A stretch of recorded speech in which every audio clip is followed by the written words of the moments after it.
लोगों से ना जीते बल्कि लोगों को जीते, यानी उनके दिलों को जीते। फलस्तीनी तो अपनी आज़ादी की जंग लड़ रहे हैं, शाहीद बमबारी जारी रखेगा। शाम 7 बजे तक काम करता था, उसके बाद रात 11-12 बजे तक पढ़ के फिर मैं सो जाता था। मेरे अपने जराए बताते हैं सेम टीम से तो जा रही है पाकिस्तान क्रिकेट टीम, और फकर पे चांस लेना भी चाहिए। मैदे में अल्सर का सबब बनता है, तेजाबियत का, और ये तीनों चीजें 100-100 ग्राम लेके मिला के बारीक पाउडर बना लें।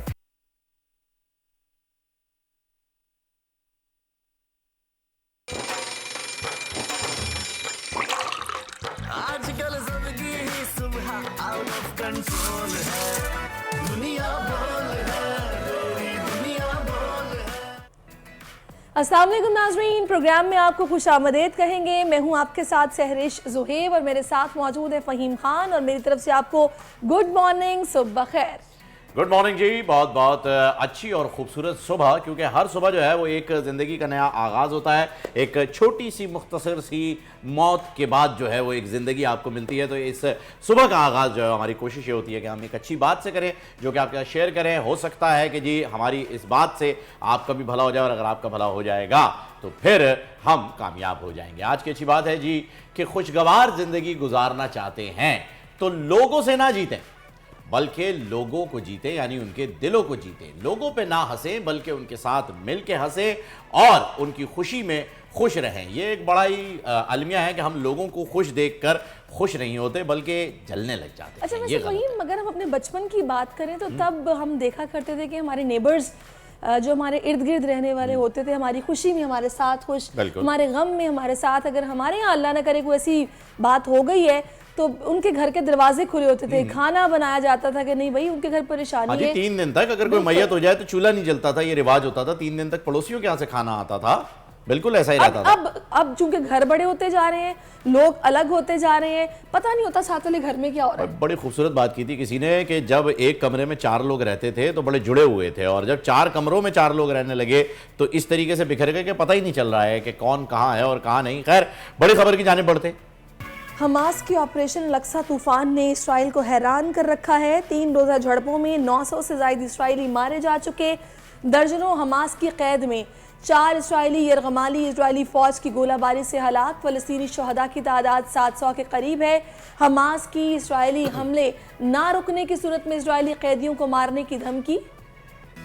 और गैर कानूनी मुकीम गैर मुल्कियों के लिए पाक सरजमीन छोड़ने का आखिरी मौका। हुकूमती डेडलाइन में 21 दिन बाकी। हुकूमत की 1 नवंबर तक आज़ादाना तरीके से पाकिस्तान की हुदूद से बाहर निकल जाने की छूट। मुकर्ररा मुद्दत के बाद क्रैकडाउन का आगाज होगा। क्रिकेट के मेगा इवेंट में पाकिस्तानी शाहीनों का दूसरा इम्तिहान। ग्रीन शर्ट्स आज श्रीलंकन टाइगर से टकराएंगे। फैंस कौमी टीम की जीत के लिए पुरुमीद। फाइनल 11 में बड़ी तब्दीलियों का इम्कान।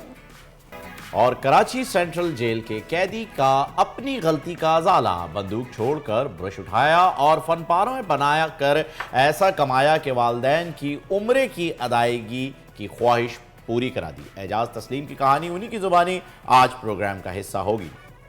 ये हैं जनाब तमाम बड़ी खबरें जिन पर डिटेल में आज हम बात करेंगे, और बड़ी ज़बरदस्त शख्सियात जिनसे आपकी मुलाकात भी होगी। लेकिन वो इशू जो कि 2 दिनों से हॉट इशू बना हुआ है, जिस पर सभी बात करें, इंटरनेशनल मीडिया नजरें जमाए बैठा है, वही ट्रेंड भी बना हुआ है।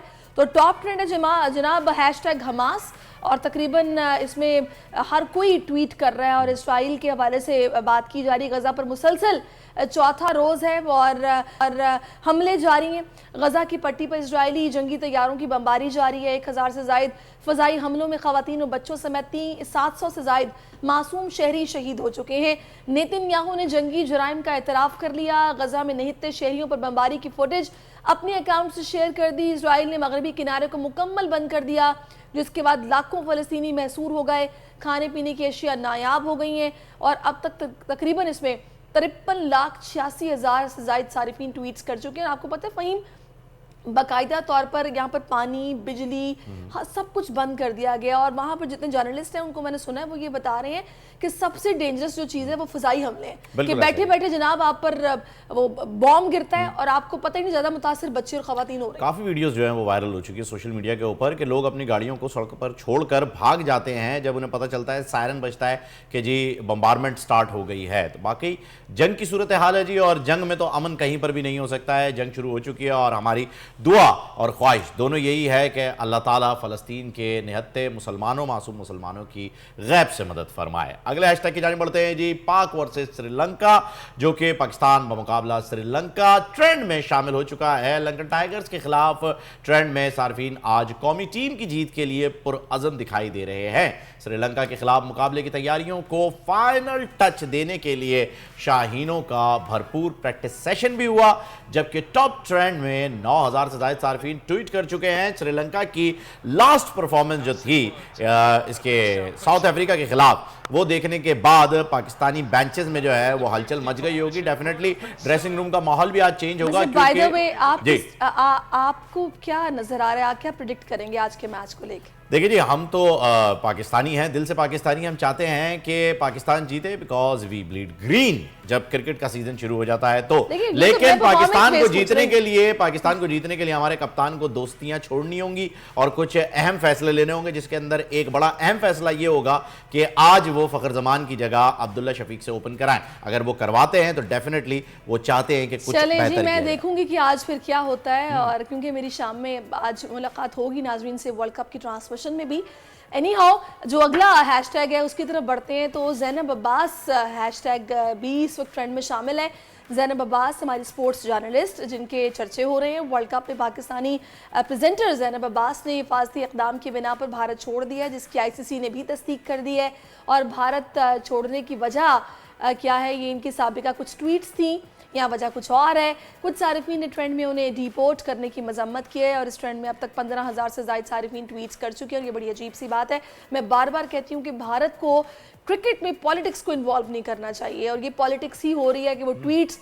अब भाई आप वैसे सेकुलर रियासत है, सबको आज़ादी है अपने मज़हब के मुताबिक बात करने की या फिर अपनी राय का इजहार करने की। तो ये पता नहीं कौन से ट्वीट्स निकाले हैं जिन पर उनको जनाब उनके खिलाफ प्रोपेगेंडा शुरू किया। ये इनके सेकुलरिज्म का जो है वो जनाजा निकला है भारत के, जो कि वो चिल्लाता रहता है और अब कुछ नहीं। और क्रिकेट में भारत शुरू से सियासत लेकर आया है। आपको याद होगा वो इवेंट जब ज़िया-उल हक साहब जो है वो इंडिया गए थे राजीव गांधी के दौर में, तब भी यही हुआ था और उन्होंने जाके बड़े उसे प्यार से शाबाशी दी थी कि चंदा ऐसा ना करो वरना बटन हमें भी प्रेस करना आता है। तो यही है जी, इंडिया आखिर में तभी जाके मानता है जब उसे बताया जाता है कि भैया एक बटन हमारे पास भी है, इसलिए आप थोड़ा से जो है वो अपने बटन टाइट रखें।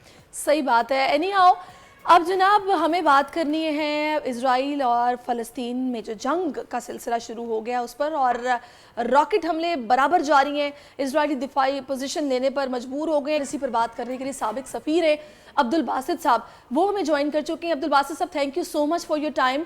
सबसे पहला मेरा सवाल आपसे ये है कि इस वक्त जो सूरत हाल है, आप जो रिएक्शन देख रहे हैं मुस्लिम उम्मा की तरफ से, स्पेसिफिकली अगर आप पाकिस्तान की बात करें तो आपके ख्याल में बिल्कुल मुतमईन करने वाला रिएक्शन है? बिस्मिल्लाहिर्रहमानिर्रहीम, बहुत शुक्रिया। मैं तो जिस दिन ये प्रेस रिलीज हमारा आया, हमारा रिएक्शन, मैंने तो उसी दिन कहा कि बहुत ही माइल्ड है और यहाँ पे तो एक ऑक्युपायर है और दूसरी तरफ ऑक्युपाइड लोग हैं, तो हमें ज़रा थोड़ा सा सख्त लहजा इस्तेमाल करना चाहिए था।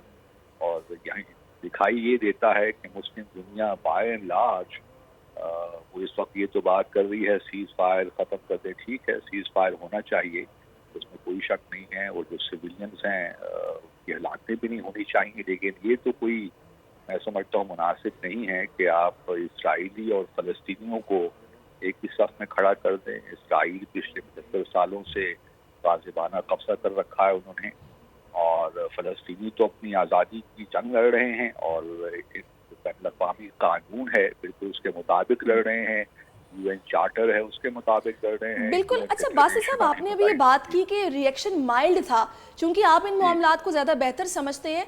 व्हाट डू यू थिंक, कबाहत क्या थी इस माइल्ड रिएक्शन की, वजह क्या हो सकती है? क्योंकि ये तो हम देख रहे हैं कि तनाज़ा एक दहाइयों से जारी है और सबको पता है कि जुल्म हो रहा था, उन्होंने अपने दिफा के लिए वो खड़े हुए हैं, तो आखिर इस माइल्ड रिएक्शन की वजह क्या बनी फिर? इससे देखिए पसे पर्दा बहुत सी चीज़ें हो रही हैं। जिस तरह आप जानती हैं कि इब्राहिम एकॉर्ड्स 2018 के बाद अरब दुनिया और इसराइल के ताल्लुकात भी बहाल हो रहे हैं। पिछले दिनों सऊदी अरब के वज़ीर आज़म और वली अहद ने भी ये कहा कि जी हम अब बहुत करीब हैं फ़लस्तीन के साथ ताल्लुकात कायम करने और इसराइल के साथ ताल्लुकात कायम करने के लिए। तो ऑब्वियसली एक इम्प्रेशन ये भी मिल रहा था कि सऊदी अरब के साथ साथ पाकिस्तान के साथ भी ताल्लुकात होने जा रहे हैं इसराइल के। तो हमारे जहन में शायद यही है कि हम इस वक्त अरब दुनिया के साथ खड़े हों, जो पोजीशन वो ले रहे हैं हम वो लें। हालांकि हम ये भूल जाते हैं कि ये सिर्फ इसराइल का या फ़लस्तीन का मसला नहीं है या अरब दुनिया का मसला नहीं है। हमारे लिए बैतुल मुक़द्दस और मस्जिद अक़सा उसी तरह इम्पोर्टेंट हैं जिस तरह बाकी दुनिया के लिए। और दूसरी बात यह है कि अगर हम हक़ खुद इरादियत के हवाले से कोई भी माइल्ड स्टांस लेते हैं तो उसका लामहला असर हमारी कश्मीर पॉलिसी में भी होता है। इसका मतलब ये है कि हम फिर कश्मीर को ही पसे कुछ डाल दें, वहाँ भी जो इलीगल फॉरेन ऑक्यूपेशन उसको भी भूल जाएं और कश्मीरियों और भारत को एक सफ पे खड़ा कर दें। तो हमें थोड़ा बहुत जो असूली मौक़िफ़ हैं उसको तो पब्लिकली उसका इजहार भरपूर तरीके से करना चाहिए था और कंडेम करना चाहिए था इसराइली ऑक्यूपेशन को, इसराइली जो टू स्टेट सोल्यूशन से पीछे हटा है, चाहे वो ओस्लो एकॉर्ड्स हों, अरब लीग फार्मूला हो। देखिए ना, पिछले कुछ सालों से इब्राहिम एकॉर्ड्स के होने के बावजूद भी इसराइल ने कोई पेशरफ्त नहीं की, बल्कि उसकी हड़दर्मी देखिए कि वज़ीर आज़म जो इसराइल का है नेतन्याहू, वो यूनाइटेड नेशंस जनरल असेंबली में एक ऐसा नक्शा पेश करता है जिसमें फ़लस्तीन का जिक्र तक नहीं है। तो फिर फ़लस्तीनी बेचारे क्या करें?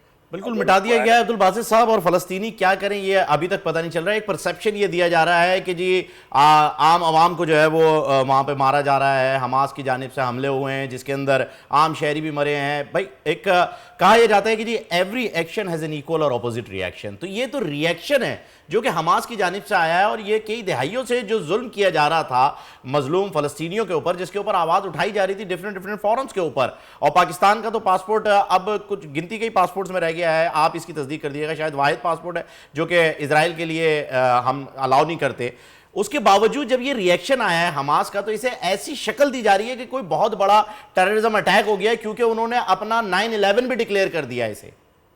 देखिए, यही प्रॉब्लम हुआ है पिछले कुछ सालों में, खास तौर पे 9/11 के बाद, कि ये जो दो तहरीकें हैं, खास तौर पे फ़लस्तीन की जद्दोजहद और कश्मीरी जद्दोजहद, इसराइल और भारत दोनों ने इन दोनों तहरीकों को दहशतगर्दी के हवाले से पेश करने की दुनिया को कोशिश की है।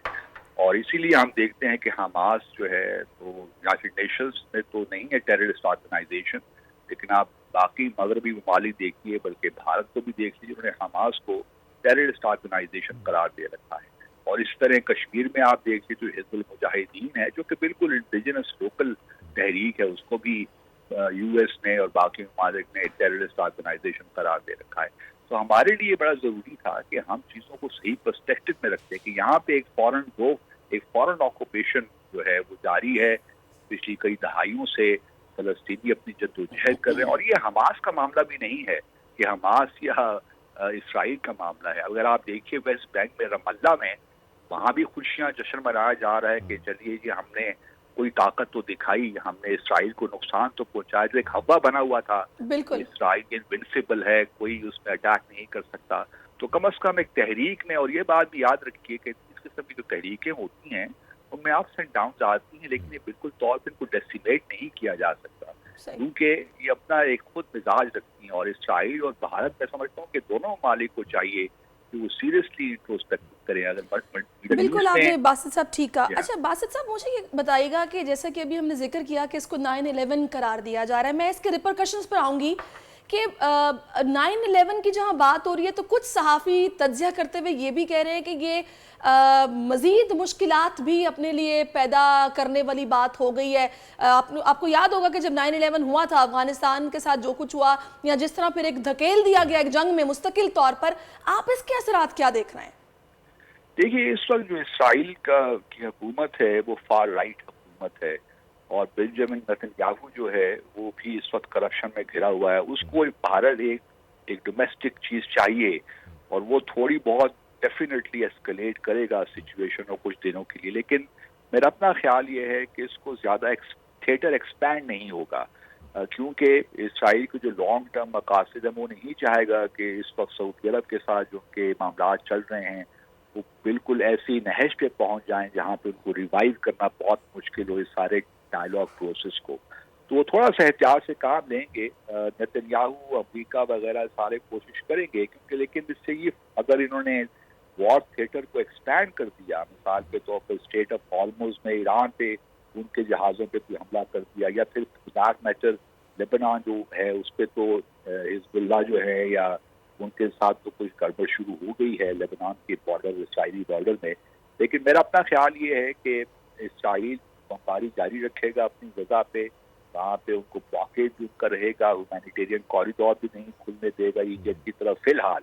तो 1-2 हफ्ते आगे ये चलेंगे इस तरह। लेकिन मेरा अपना ख्याल ये है कि थिएटर को ये लिमिटेड रखेंगे, लेकिन भारत डोमेस्टिक कंजम्पशन के लिए नेतन्याहू यानी गजा अब्दुल बासित में- साहब, ये जो एक तासुर दिया जा रहा था कि जी false flag, it could be a false flag, 9/11 के बाद जो कई किताबें लिखी गई और उसके बाद ये एक तासुर आया कि जी फॉल्स फ्लैग हो सकता था, ये एक तासुर दिया जा रहा था। आप इसे डिनाई कर रहे हैं कि ऐसा कुछ नहीं है। हाँ, एग्जैजुरेट किया जा सकता है अपने पॉलिटिकल कैरियर को बचाने के लिए वहाँ के वज़ीर आज़म की जानिब से। एक चीज़ और मैं चाहूँगा कि आप उसे भी ऐड ऑन कीजिएगा अपने जवाब में सर, कि इस वक्त जो खित्ते की सिचुएशन है, हम कहाँ खड़े हैं और हमें कहाँ खड़ा होना चाहिए पाकिस्तानियों को? देखिए, पाकिस्तानी तो ट्रेडिशनली सही जगह पे खड़ा था, लेकिन 2005 में अगर आपको याद हो प्रेसिडेंट परवेज मुशर्रफ के ज़माने में एक इनफॉर्मल, बल्कि क्या बड़ी ओपन मुलाकात हुई थी इसराइली फॉरेन मिनिस्टर और पाकिस्तानी फॉरेन मिनिस्टर खुर्शीद कसूरी साहब के दरमियान, और एक प्रेस कॉन्फ्रेंस भी उसके बाद की गई थी। उस वक्त भी एक कोशिश जारी थी कि हम इसराइल को तस्लीम कर लें और आगे बढ़ें। लेकिन मैं समझता हूं कि हमें अपनी पोजीशन को, ठीक है अरब दुनिया एक इम्पॉर्टेंट रोल प्ले कर रही है, अरब लीग आप देखिए ईरान ने कल कहा है कि OIC का इजलास बुलाया जाए। मेरा ख्याल है कि हमें वहाँ भी OIC के इजलास में एक्स्ट्राऑर्डिनरी सेशन अगर होता है तो हमें फॉरेन मिनिस्टर लेवल पर शिरकत करनी चाहिए और अपनी पोजीशन बड़ी वाज़ेह करनी चाहिए कि हम जो प्रिंसिपल है असूली जो मौक़िफ़ है हक़ खुद इरादियत का, उसके साथ खड़े हैं। हम अक़वाम मुत्तहिदा की, यूनाइटेड नेशन सिक्योरिटी काउंसिल की रेजोल्यूशंस के साथ खड़े हैं। हमारा कोई लेना देना फिलहाल नहीं है इसराइल के साथ ताल्लुकात बहाल करने का, क्योंकि पब्लिक जो है इस वक्त एस्पिरेशन बिल्कुल वाज़ेह है, और जो हुकूमतें पब्लिक की जो पब्लिक ओपिनियन के साथ नहीं खड़ी होती, वो जो पॉलिसीज होती हैं वो ज़्यादा देर बाद भी नहीं होती। तो हमारी हुकूमत को ठीक है इस वक्त एक ग्राउंड सेटअप है, लेकिन भारत वो कोई ऐसा इकदाम ना करें। बिल्कुल आपने वजह फरमाया, के खिलाफ। बिल्कुल बासित साहब आपने सही कहा कि हमें अपना असूली मौक़िफ़ अपनाना होगा और यूनाइटेड नेशन की जो करारदादें हैं उसके मुताबिक हमें ज़ाहिर है बात भी करनी होगी। बहुत शुक्रिया आपका अब्दुल बासित साहब, आपने अपना कीमती वक्त हमें दिया और इस पर हमें आंस रखेंगे तो जाहिर है फिर आगे कश्मीर के हवाले से भी हमारा एक मसला है जिसका हल तलब वो मसला है, उस पर बिल्कुल बिल्कुल उस पर भी ये फिर दीगर जो मुस्लिम उम्मा है वो हमारे साथ खड़ी होगी। अब आगे बढ़ेंगे, कुछ बात करेंगे। पाकिस्तान में टैलेंट की कोई कमी नहीं है नाजरीन। हीरो पाकिस्तान में आज हम आपको मिलवाने वाले हैं हाफिजाबाद के एक स्पेशल स्टूडेंट से जो कि नुमान बशीर हैं, जिन्होंने इल्म के मैदान में बड़ा कारनामा सर अंजाम दिया। क्या बात है जी, नुमान बेहतरीन बहादुरी और हिम्मत की एक मिसाल है। आप सबसे पहले तो बहुत बहुत मुबारक हो। और नुमान मुझे ये बताइएगा कि कितनी बड़ी कामयाबी इतनी बड़ी जो कामयाबी आपको हासिल हुई है, आपने पंजाब भर में मैट्रिक के इम्तिहानात में टॉप किया है, तो इस कामयाबी के लिए कितनी मेहनत की थी आपने? मैं बहुत ज़्यादा खुश हूँ। इसमें मेरा बहुत ज़्यादा हार्ड वर्क था और मेरे वालिदैन का भी बहुत ज़्यादा हार्ड वर्क था, जिसकी वजह से मैंने ये किया है। और ना मैं जब स्कूल से आता था तो मैं अपने वालिद के साथ यूट्यूब बनाता था ताकि मैं अपने तालीमी अखराजात पूरे कर सकूँ, क्योंकि हमारे वसाइल इतने नहीं थे, लेकिन मेरा इतना अखराजात थे कि वो मेरे वालिद साहब पूरे नहीं कर सकते थे, तो साथ हम काम करते थे ताकि हम कर सकें। अच्छा नुमान, आप अपने वालिद के साथ जूतों का काम भी करते हैं, इससे वाबस्ता हैं, तो इस काम के साथ तालीम को वक्त देना आपके लिए मैनेज करना कितना मुश्किल था? जी शुरू में तो बहुत मुश्किल था, फिर धीरे धीरे आदत हो गई। मैं फिर जब शाम 7 बजे तक काम करता था, उसके बाद रात 11-12 बजे तक पढ़ के फिर मैं सो जाता था। पहले शुरू में तो मुश्किल था। अच्छा नुमान, ये बताइएगा, जब आपकी पोजीशन आई पंजाब भर में, घर वालों समेत वालिद साहब के क्या तासुरात थे? जी पहले तो हमें यकीन ही नहीं आ रहा था, हम समझे ऐसे कि बता रहे हैं। जब हम बहुत ज़्यादा खुशी है, अल्लाह ताला का बहुत ज़्यादा शुक्र करते हैं कि उन्होंने ये कामयाबी से नवाजा है और ये दिन दिखाया है। तो वालिदैन की खुशी का तो ठिकाना नहीं था, और यही उन्होंने कहा है कि आइंदा भी सख्त मेहनत करना और ऐसे ही पाकिस्तान का नाम भी रोशन करना और अपने स्कूल का भी। अच्छा ये बताइएगा नुमान, के सरकारी सतह पर कोई पजीराई मिली, कोई स्कॉलरशिप का ऐलान या किसी ने कोई राब्ता किया हो आपसे? नहीं, अभी तक तो किसी ने कुछ भी नहीं किया, और मेरी उनसे यही दरख्वास्त है कि मैं आगे पढ़ना चाहता हूँ और मेरी स्टडी में मेरी सपोर्ट करें, ताकि मैं ये मजीद काम कर सकूं। अच्छा, मुस्तकबिल के प्लान्स आपके क्या हैं? क्या बनोगे? डॉक्टर बनोगे, सीएसएस करोगे, या प्लान्स क्या हैं मुस्तकबिल के? जी मेरा कंप्यूटर में बहुत ज़्यादा इंटरेस्ट था, जिसकी वजह से मैंने सोचा कि मैं आईटी में चला जाता हूँ, और अभी मैं वही पढ़ रहा हूँ। तो इंशाल्लाह मैं अच्छा आईटी में स्टडी करके तो अपने मुल्क का नाम रोशन करने की पूरी कोशिश करूँगा। नुमान, आईटी फील्ड में आपका शौक भी है और अक्सर देखा गया है कि जी लोग आईटी से बड़ा दिलचस्पी भी रखते हैं। ये बताइएगा कि आपने तालीम हासिल करके मुल्क से बाहर अक्सर लोगों को देखा होगा जाते हुए, तो आपके मुस्तकबिल में भी कोई ऐसा प्लान है या फिर पाकिस्तान में रहकर मुल्क की खिदमत करेंगे? जी मैं स्टडी के लिए बाहर जाना चाहता हूँ इंटर के बाद, पर मैं जब मुकम्मल हो जाएगी तो मैं वापस आके पाकिस्तान की खिदमत करूँगा इंशाल्लाह। वेरी गुड जी। अच्छा, ये बताइएगा स्टडी के लिए कौन से मुल्क जाना चाहते हैं, क्योंकि आपका प्लान तैयार है तो इस हवाले से कुछ सोच भी रखा होगा। माइंड में तो सोचा हुआ था ऑस्ट्रेलिया या इंग्लैंड, पर अभी उतने वसाइल नहीं है। हुकूमत से यही दरख्वास्त है कि वो मेरी मदद करे। चलें जी नुमान, बहुत ही ज़बरदस्त है, आपसे बात करके वाकई बड़ी खुशी हुई और बड़ा दिल को जो है वो हौसला मिलता है जब ऐसे लोगों से बात करते हैं सहरिश, कि इतने हिम्मत वाले लोग और इतने बाहिम्मत लोग होते हैं तो बड़ा मज़ा आता है। एक वक्फे के लिए कहा जा रहा है जी, ब्रेक लेते हैं, ब्रेक के बाद आपसे मुलाकात होगी। हमारे साथ रहिएगा, दुनिया बोल है आजकल सबकी ही सुबह आउट ऑफ कंट्रोल है, दुनिया बोल है, पूरी दुनिया बोल है।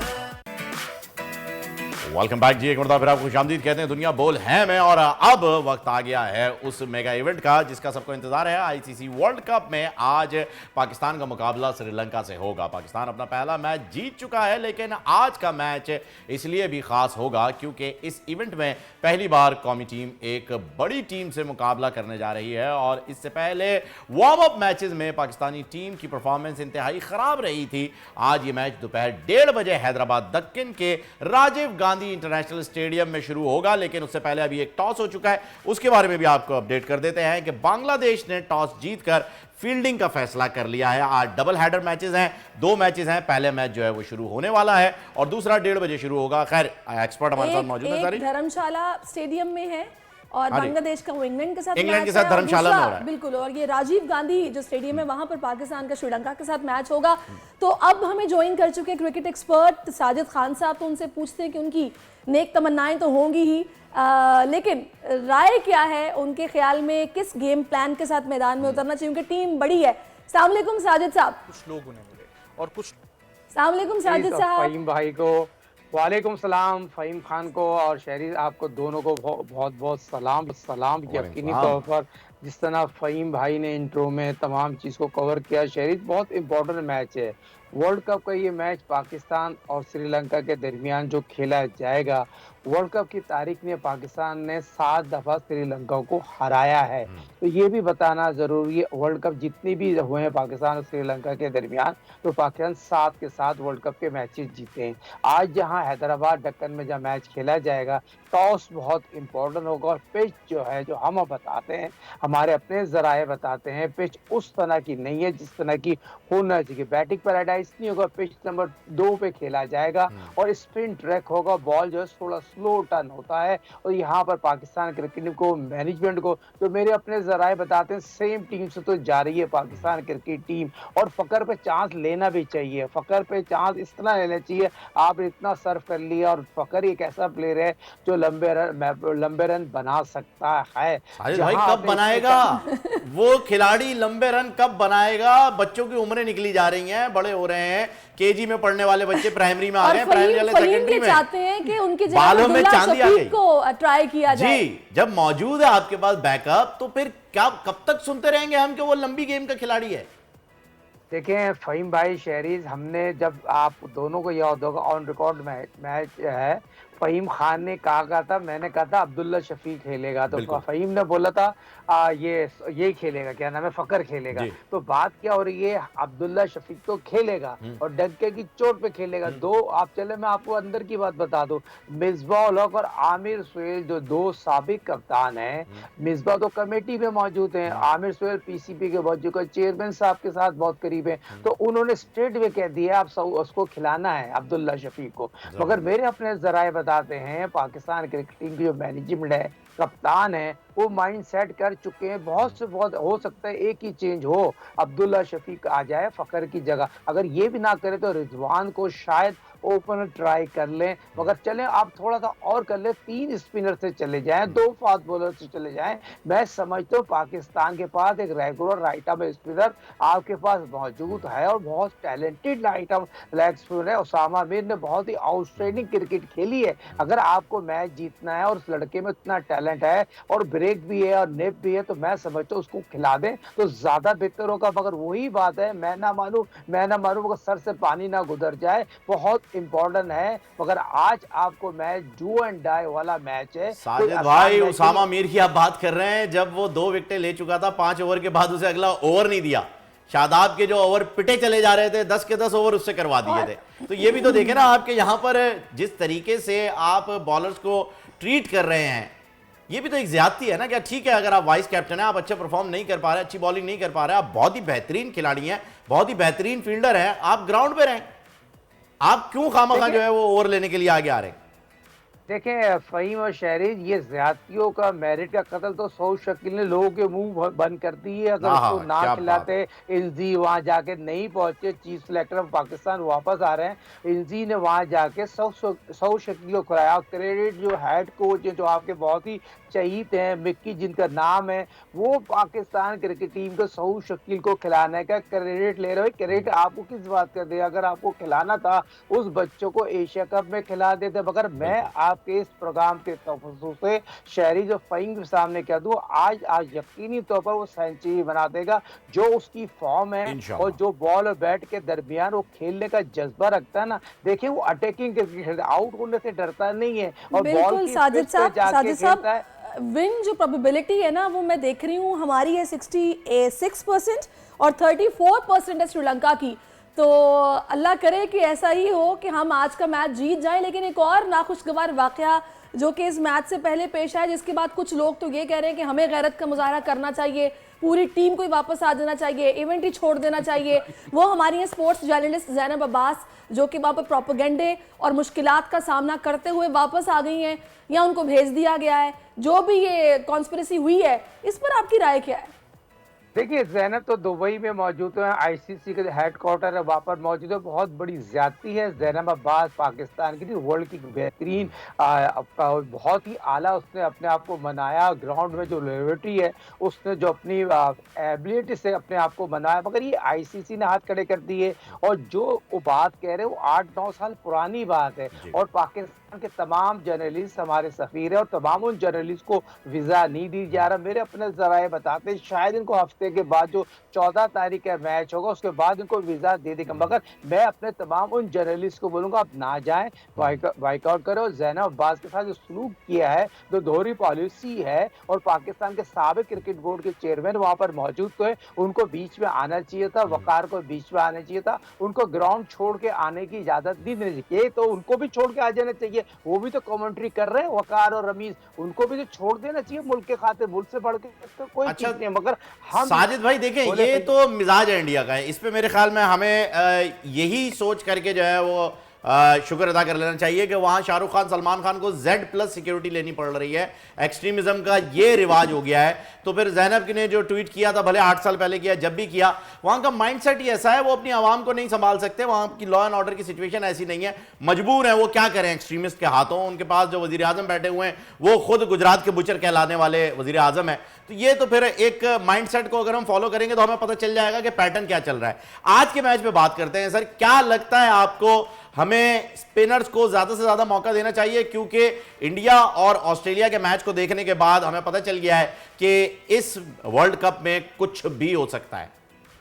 बहुत प्यारा सवाल किया आप फहीम खान, आप जैसे एंकर, आप जैसे शहरी, आपने वो बात कर दी, इस पे तो आपने बात ही नहीं करी। आप ऑस्ट्रेलिया कप्तान की गले की हड्डी तो पकड़े, उस कप्तान को गले से पकड़े। ऑस्ट्रेलिया का कप्तान, उसने क्या पहने की 2 रन पे 3 विकेटें ले ली, उसने कप्तानी की है, उसने तो ब्लेटर मार दिया। उससे तो ये पूछो आपने करा क्या है। इंडिया की टीम को जिस तरह उन्होंने आउट किए, 3 विकेटें हाथ से लिए, फॉर लीडिंग तो उसने करा नहीं। ऑस्ट्रेलिया कप्तान ने जिस तरह उसने कप्तानी करी है, जिस तरह उसने बॉलिंग चेंज की है, तो दाल तो पूरी काली वहां से मुझे नजर आ रही है। ऑस्ट्रेलिया की जो टीम सॉरी थी, उससे जो 5 दफा वर्ल्ड चैंपियन थी, तो ये गैर मियारी टीम है। एक साल में 2 ओडीआई सीरीज खेल के आई है इंडिया के, और लास्ट मैच में इंडिया को उन्होंने हराया था। जहाँ गैर मियारी कप्तानी, गैर मियारी प्लानिंग, सिवाय स्मिथ के अलावा किसने उनके बैट्समैन तो फुटवर्क यूज करना भूल गए, बॉल बैट के दरमियान। मगर ये चीज माने सर, चले साजिद साहब, बिल्कुल आप सही कह रहे हैं, ये सारा कुछ है, ये सवालात अपनी जगह पर है, लेकिन हमारी दुआओं की अशद जरूरत है हमारी टीम को। तो अल्लाह करे कि आज वो बेहतर परफॉर्म करे और आज का मैच जीत जाए। बिल्कुल, पाकिस्तान आज का मैच जीत जाएगा इंशाल्लाह। इंशाल्लाह साजिद साहब, इंशाल्लाह जीतेगा सर, शुक्रिया। इंशाल्लाह जी। हम पाकिस्तानी, हम तो जीतेंगे, हाँ जीतेंगे इंशाल्लाह, जरूर जीतेंगे। मेहनत करना जरूरी है जी, उसके बाद देखा जाएगा कि क्या होने वाला है। चलते हैं अगली खबर की जानिब। सजा का मकसद इंसान को तकलीफ देना नहीं, बल्कि उसकी इस्लाह की कोशिश होता है। कामयाब पाकिस्तान में हम बात करने वाले हैं कराची सेंट्रल जेल के कैदी एजाज की। वो इस वक्त सेंट्रल जेल में कैद हैं, मगर उनके हाथों की बनाई गई पेंटिंग्स हजारों नहीं बल्कि लाखों में फरोख्त हो रही हैं। बहुत अच्छा लगा मुझे भी ये खबर पढ़ने के बाद, सुनने के बाद, कि अगर जज्बा हो ना कि अगर आप कैद में भी हैं तो उन्होंने अपनी वालदा को उम्रा करवाने की जो ठान ली थी, तो उस पर वो कामयाब भी हुए। इसी पर बात करने के लिए इस वक्त कायम मकाम आईजी जेल खानाजात सिंध मोहम्मद हसन सहेतो साहब हमें ज्वाइन कर चुके हैं। बहुत शुक्रिया सहेतो साहब आपके कीमती वक्त का। आप लोग जिस तरह मुजरिमों को सेकंड चांस दे रहे हैं, ये उनकी लाइफ में चेंज ला रहा है, ये वाकई काबिल तहसीन अमल है। हम कैदी एजाज के बारे में आपसे जानना चाहेंगे, वो किस जुर्म की सज़ा काट रहा है और कितना अरसा हो गया उन्हें जेल में, आखिर उनकी स्टोरी क्या है सहेतो साहब? Thank you very much. Ejaz जो है अगवा बराए तवान के केस में है और लाइफ इम्प्रिजनमेंट है इनको, जिसको उम्र कैद भी कहते हैं, 25 साल भी कहते हैं, और इसको 11 साल से ऊपर का टाइम हो गया जेल में। सर, लोगों के जहनों में अक्सर ये ख्याल आता था कि जेल क्राइम की फैक्ट्री है, मगर आर्ट, नुमाइश का एहतमाम और ये अमल तो टोटल उसके बरअक्स है। जेल में कैदियों के लिए क्या क्या इकदाम किए जाते हैं, किस तरह उन्हें जुर्म से नफरत और अच्छा इंसान बनने पर आमादा किया जाता है? जी, आप सही फरमा रही हैं। ये लोग ऐसे ही समझते थे कि जेल जो है क्राइम की फैक्ट्री है, लेकिन ऐसा नहीं है। हमने प्रूव किया है। मुझे यहाँ पे मैं पोस्ट हुआ था 2017 में कराची सेंट्रल जेल में। आपको पता है ये Karachi central jail hardcore criminals की जेल है और किसी को सज़ा मौत है, 25 साल उम्र कैद है, और केसेस भी हैं, अंडर ट्रायल भी हैं, तो बहुत सारे हैं, 50-100 केसेस हैं, तो सारे समझो डेंजरस कैदी हैं।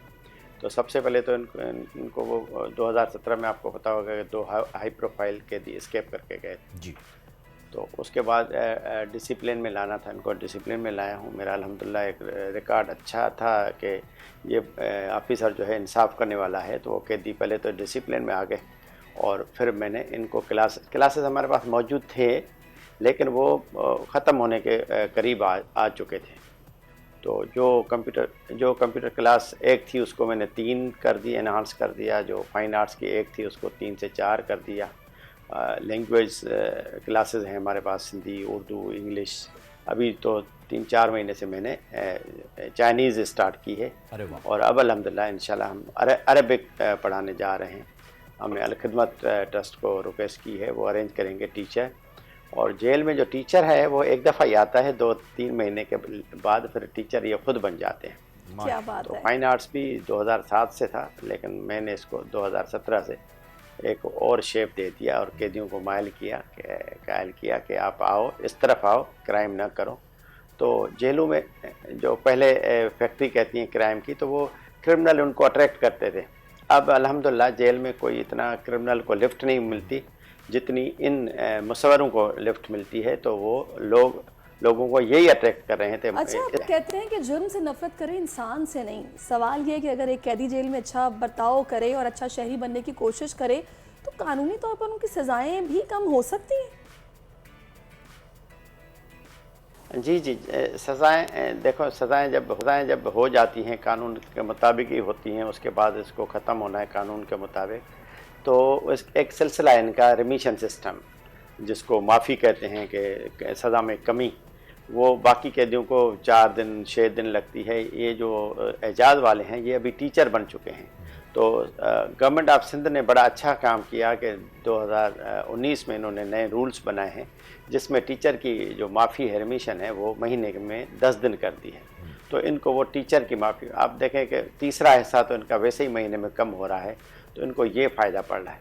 और दूसरी बात एजाज़ की, एजाज़ ने बहुत अच्छा काम किया है। आपने देखा कि 13 लाख रुपए अपने घर वालों को दिए हैं। लेकिन उसके साथ साथ हमारे पास बहुत सारे कैदी हैं। ये जो पेंटिंग है इसकी तो कोई 23 के करीब सेल आउट हुई है। बाकी किसी की 2, किसी की 4 और 175 पेंटिंग्स थी जो मैंने एग्जीबिशन में रखी थी। जी बिल्कुल। हालिया दिनों कराची में स्ट्रीट क्राइम में मुलव्वस लोगों के खिलाफ पुलिस भी एक्शन में आई है और कई मुजरिमों को अब तक गिरफ्तार भी किया जा चुका है। कराची सेंट्रल जेल की बात करें तो इसमें मजीद कितने कैदियों की गुंजाइश मौजूद है, क्योंकि ये सबसे बड़ी और सबसे पुरानी जेल भी है। क्या ये पकड़े गए क्रिमिनल्स का लोड जेल पर भी आया है?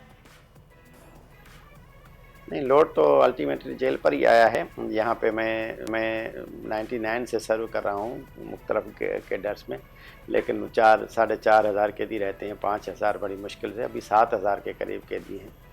तो लोड तो आया। थोड़ा सा ज़रा डेटा बताएगा सही तो सब सिंध भर की जेलों की अगर बात करें तो इस वक्त कितने कैदी इसमें मौजूद हैं? कराची के अलावा दीगर शहरों में अगर इस्लाही मुआशरे के लिए जेल इंतज़ामिया मुस्तक़बिल में कुछ इक़दाम करने वाली है तो वो क्या है? सिंध भर में 24 प्रिजन्स हैं और कराची में 2 बड़ी जेलें हैं, जिसमें 7 और 6,000 13,000 कैदी इनमें हैं। बाकी टोटल 23,600 कैदी पूरी सिंध में हैं। और ओवर पॉपुलेटेड ये दोनों जेल हैं। बाकी जो हैं हैदराबाद, सक्खर, लाड़काना, वो ओवर पॉपुलेटेड नहीं, अंडर पॉपुलेशन है। और आपको बताता चलूँ कि मैं सुप्रीडेंट जेल था, अब DIG बना हूँ, एक्टिंग IG का चार्ज है मेरे पास। तो जो मेरा इंशाल्लाह वो होगा, दायरा अख्तियार होगा। मेरा मकसद भी ये है कि जो कैदी जेल में आ जाता है, सज़ा पा लेता है या अंडर ट्रायल में भी इतने साल लग जाते हैं, उसको कारामद शहरी बनाएं। क्योंकि आप एंकर हैं, आपके ऊपर भी एक फ़र्ज़ है मुआशरे का, जिस मुल्क में रहते हैं मुल्क का फ़र्ज़ है, तो मेरे ऊपर भी फ़र्ज़ है कि मुआशरे में मैं अच्छा काम करने की कोशिश करूं। तो जेल में 2 किस्म के कैदी होते हैं। एक तो हार्डकोर क्रिमिनल होते हैं, उनको हम अच्छा शहरी बनाएं।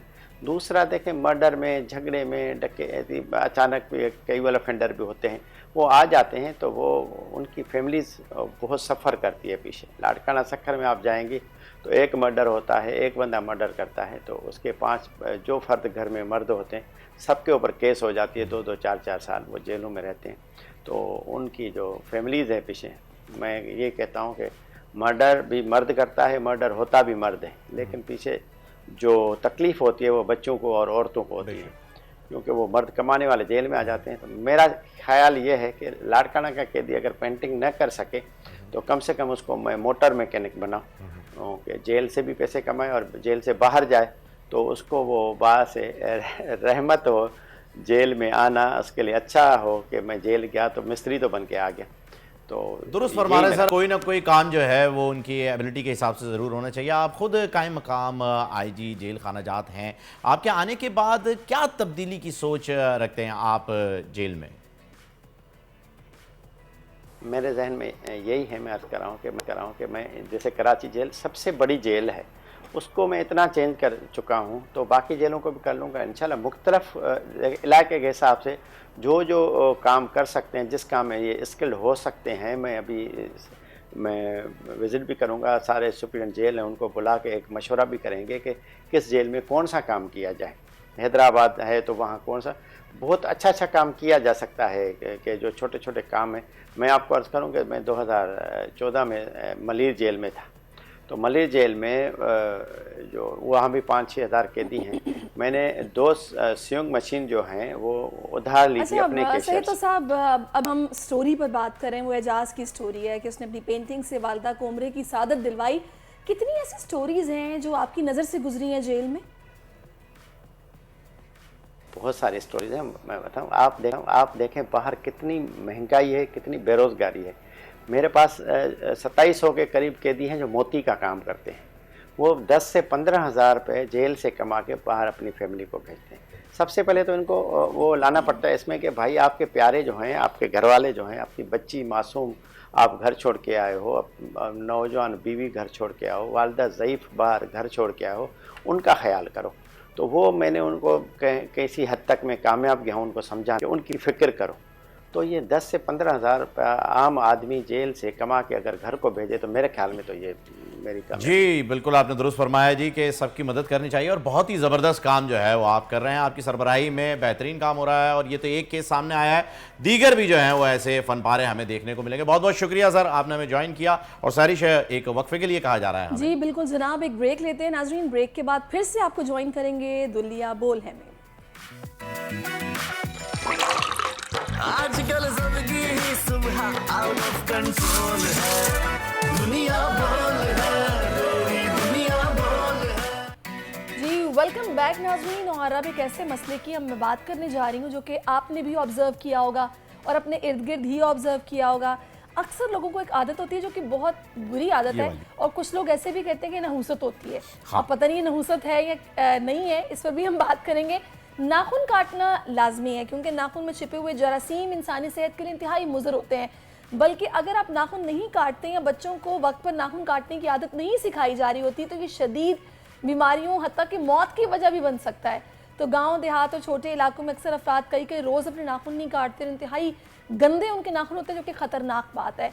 और कुछ लोगों को नाखून दांतों से चबा के उतारने की आदत होती है, पता नहीं वो टेंशन में ऐसा करते हैं या आदतन ऐसा करते हैं, इसका मुझे नहीं पता। और उनके नेल्स इतने ज़्यादा अंदर धस जाते हैं कि फिर वो लंबे भी नहीं होते और उनके हाथ बहुत बुरे लगते हैं।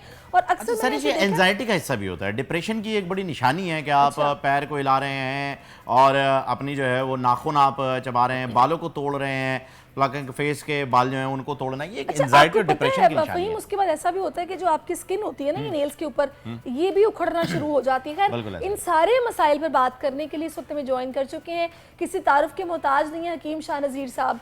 वेलकम टू आवर शो, खुश आमदेद हकीम साहब। सबसे पहले तो मुझे ये बताएगा कि आदत वाकई नहुसत है? नहीं, नहुसत तो इसको कह भी सकते हैं, लेकिन ये है कि ये एक आदत भी है और ये डिप्रेशन भी है। जब टेंशन होती है ना, पूरा नाखून खा जाते हैं, बिल्कुल ऐसे ही पूरा नाखून और खून निकल रहा होता है, उनको पता नहीं चल रहा होता। और जब वो खाना खाते हैं तो उस पर फिर मिर्चें लगती हैं, कुछ लगती हैं तो उनको जलन महसूस होती है, बहुत ज़्यादा तकलीफ में गुजरते हैं। ये उस सूरत में होती है जब दिमाग बहुत ज़्यादा एक्स्ट्रा चलने लग जाता है, नेगेटिव ज़्यादा सोचते हैं या कोई बात अपने ऊपर हैवी कर देते हैं या कुछ काम की मसरूफियात बहुत ज़्यादा बढ़ जाती हैं जिसकी वजह से बहुत सारे खिलाड़ियों को भी ये आदत है, मेन जो है टेंशन इसकी वजह बन जाती है नाखून काटने की। और उनमें एक मैं भी शामिल हूँ। आप भी करते हैं? मैं भी इस तरह कभी जब होता है ना टेंशन थोड़ा सा काम में ज़्यादा हो तो मैं इस तरह करता हूँ, तो इसमें ये चीज़ें होती हैं। तो और दूसरा ये है कि इसके तकरीबन शौहर जो है वो बेचारे नाखून चबा रहे होते हैं, क्या करें फिर मजबूर होते हैं। और कुछ चीज़ें ऐसी होती हैं कि जैसे बाज ऐसे काटा उसे फेंक दिया, ठीक है, ये तो चले फेंक दिया, लेकिन उसके कुछ ज़र्रात आपके मुंह में रह जाते हैं। फिर बाजू का तो आधा नाखून ही रह जाता है मुंह में। वो बाज़ लोग ऐसे होते हैं कि उनको पता नहीं चलता, निकल लेते हैं, जो कि मैदे में अल्सर का सबब बनता है, तेज़ाबियत का, और छोटी आंत बड़ी आंत में ज़ख्म का बनता है और फिर मैदे में जलन शुरू हो जाती है।